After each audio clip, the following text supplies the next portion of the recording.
ঢাকা মিরপুরে সম্পত্তির জন্য বাবা মারা যাবার পর থেকেই প্রতারক বড় ভাই আহমেদ আলী ও মামা এলাকার কিছু কুখ্যাত মুখোশধারী প্রতারক সন্ত্রাসী চক্র করে ছোট ভাইয়ের উপর নানা রকম বাহানা করে অত্যাচার, নির্যাতন ও মারধর ষড়যন্ত্র করে। ছোট ভাইয়ের সম্পত্তির অংশ ও কোটি কোটি টাকা প্রতারণা ও আত্মসাৎ করার চেষ্টা করে।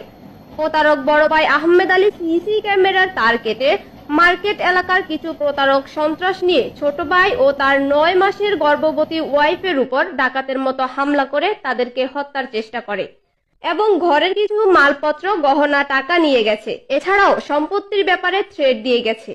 এ ব্যাপারে থানা পুলিশের কাছে অভিযোগ করলে কোনো ভূমিকা নেই, উল্টো সন্ত্রাসীদের সাথে জড়িত থেকে বা ঘুষ খেয়ে প্রতারণা, সন্ত্রাসীমূলক কথাবার্তা বলে হয়রানি করার চেষ্টা করে।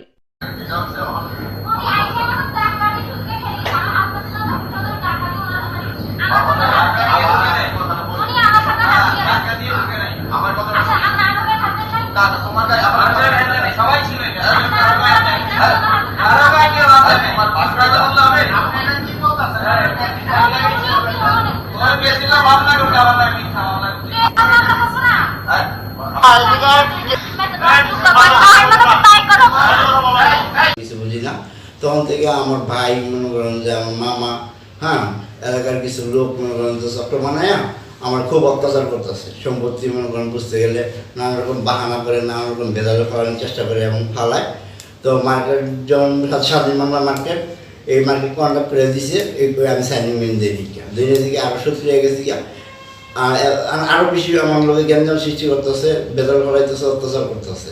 আমার সম্পত্তি ছিটে যাবে দেখে আত্মসাৎ করে তো খাইতেছে, আর অন্যান্য সম্পত্তি গোপনীয়ভাবে খাইতেছে।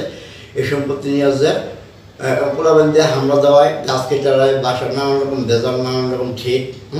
কিছুদিন আগে হামলা তো দেওয়া হয়েছে, আবার নিজেও সিসি ক্যামেরা কাটতে ডাকাতের মতো এলাকায় মার্কেটের লিটু সহযোগী আর আমার ভাই সহ কিছু লোক আসছে, আইসা আমার সিসি ক্যামেরা কাটতে আমার ডাকাতের মতো ঘরের ভিতরে ঢুকিয়া আমার বইয়ের হাত মুসুদ ঢাকা দিয়ে আমার মোবাইল দেওয়া গেছে, আমার গোলা টিপা ধরছে, মারার চেষ্টা, কিল ঘুষি, এবং মনে করেন যে বাসার কিছু মালপত্র, স্বর্ণ গয়না আর মনে করেন যে 3.5 লাখ থেকে 4 লাখ টাকা এগুলো নিয়ে গেছে।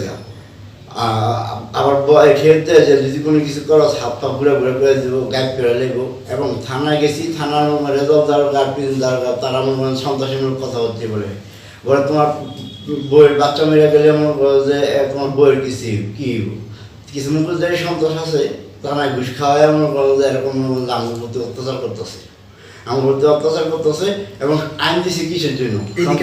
সন্ত্রাসী করার জন্য নাকি সন্ত্রাস ধরার জন্য? হ্যাঁ, এই 20 টাকার সম্পত্তি দেখিয়া তারা ঘুষ খাওয়ায় আমারই অত্যাচার করতেছে। আমি চাই আদালত সারা বিশ্ব দেখুক। আপনি কি মামলা করেছেন?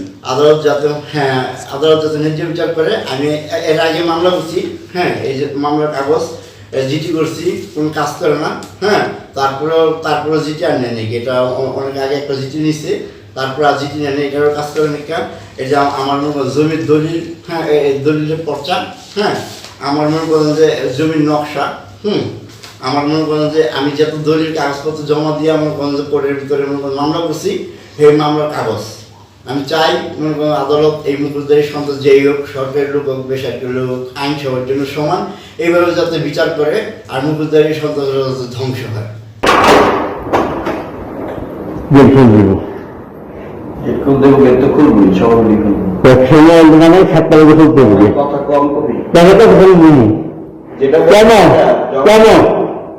কোনো উত্তর নাই, আমার জায়গায়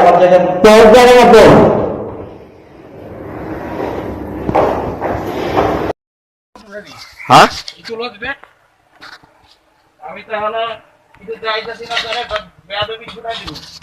একটা মামলা খাইছো, আর খাবি আর কি কয়েকটা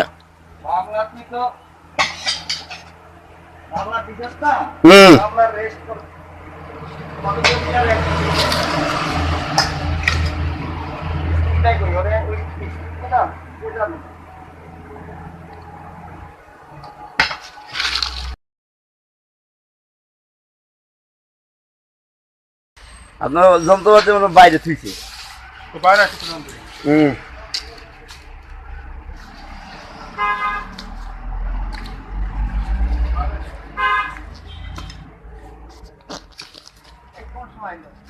হ্যাঁ এইটা আগে আমার বন্ধু সব কিছু ভাঙিয়ে দিয়ে গেছে আর সন্ত্রাস। জি আমার হাজবেন্ডের ভাই আমাদের মার্কেটের 1 কোটি টাকা মাইরা খাইতেছে এবং অংশ এবং মার্কেটের কিছু মানুষজন নিয়ে আসা এলাকার কিছু মানুষজন নিয়ে আসা ওনারা বাসার ভিতরে সিসি ক্যামেরা তার কেটে ডাকাতের মতো আমার দরজা ভেঙে ঢুকে আমাদের বাসার ভিতরে আমার হাজবেন্ডের গলা টিপে মেরে ফেলতেছে। আমি 9 মাসের গর্ভবতী, আমার এখানে ধাক্কা মেরে ফেলাই দিয়ে আমার হাত মুছড়ে দিয়ে মোবাইল নিয়ে গেছে। আমার এখানে একজনের নাম জানি আমি, সোহাগ। উনি আমার এখানে ছড়ি বলতেছে সবার নিচে করে কিল ঘুষি আমার হাজবেন্ডের আমার শাশুড়ি যেদিন আসতো সেদিন আমাদেরকে মেরে ফেলতো ওনারা কিল ঘুষি লাথি ওনারা মারছে। এখানে আমরা যেভাবে পারছে এভাবে মারছে ওনারা। আমি 9 মাসের গর্ভবতী, আমাদের বাসার কিছু স্বর্ণ অলঙ্কার কিছু টাকা পয়সা ওনারা নিয়ে গেছে। জি আমি আদালতের কাছে আমি ন্যায্য বিচার চাই যে মুক্তিদারি সন্ত্রাস এই প্রতারক ধরা খায় তাদের জন্য শাস্তি হোক। আমি সুস্থ বিচার চাই। ওনাদের আমার উপরে হামলা করছে, আমার হাজবেন্ডে অনেক অত্যাচার করতেছে, আমারও অনেক অত্যাচার করতেছে জায়গা সম্পত্তির জন্য। যারা করছে তাদের নাম পরিচয়টা যদি বলতেন। আমার হাজবেন্ডের ভাইয়ের নাম হচ্ছে আহমেদ আলী। আর কিছু লোকজনের নাম আমার হাজবেন্ডে জানে, আমি জানি না।